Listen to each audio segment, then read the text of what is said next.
So in this segment, we're going to be talking about effectively a class traitor here in Angela Rayner telling striking workers to get back to work because it's a big nuisance when they strike, which is kind of the whole point of it. When we have, and I will call them rogue bosses who think they can get away with it, and then the people, the workforce who stand up and say, no, we can't afford this, or it's wrong, or it's right. Every trade union and every worker, doesn't matter where you are, because remember the pandemic, the shop workers were out, my members were out, the bin collectors were out, everybody who was essential were working. But these people who was, as I said, hiding behind their curtains during the pandemic, didn't want to catch the virus. That's an interesting point. It's a Labour council, obviously, so it's a Labour problem. But do you think that the central government should and could have done more on this? Yes, I do. Yes, I do. As I said to you before, the CW, my union, was fundamental in the New Deal for workers and to repeal some of the anti-trade union laws set by the previous Tory governments. But I was surprised at Angela Rayner telling the workforce to get back to work. Now, there is a massive issue in Birmingham with the lack of bin collections in terms of a massive health problem, to the point where there's rats and other sorts of issues there. It's not the public's fault, it's not the bin workers' fault either, because they're looking at cuts. Effectively, why you would cut an essential service is beyond me.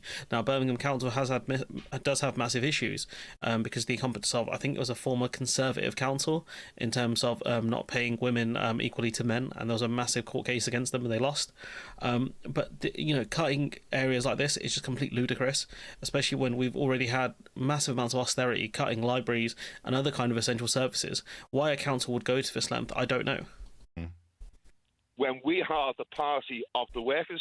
And she's a former trade union officer herself, of course, so you'd think there might be a little bit more solidarity there. Yeah, she might be the one that was probably the biggest betrayal. Like with Starmer, it was kind of expected because you could see it. He had the obvious track, but a lot of people kept gassing up Rayner, talking about, she's from a working class background, she's there as the kind of voice of the working class in that area, and then all they did was brief against her, undermine her, and now she's just one of them, really, now more than anything.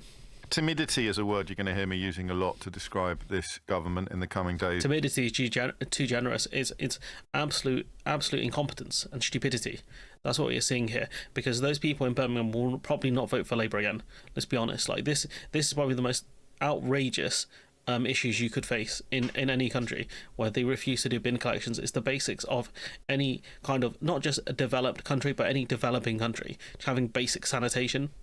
And weeks, and it's a timidity born of many things, but a fear of being associated with the trade union actions of the 1970s perhaps underpins some of it. It's just ludicrous, that kind of answer. My only theory is that they're scared other public sector workers asking for more pay rises, but again, like, you have to pay out money for these services because they're essential. That's the problem, especially when they're not asking for pay rises. This is against pay cuts. It's completely different. And, here you got more goons.